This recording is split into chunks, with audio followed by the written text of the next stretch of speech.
18. La letra S con todas las vocales.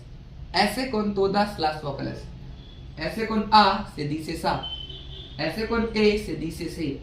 S con I se dice si. S con O se dice su. S con U se dice su. Sa, se, si, su. Sa, se, si, su.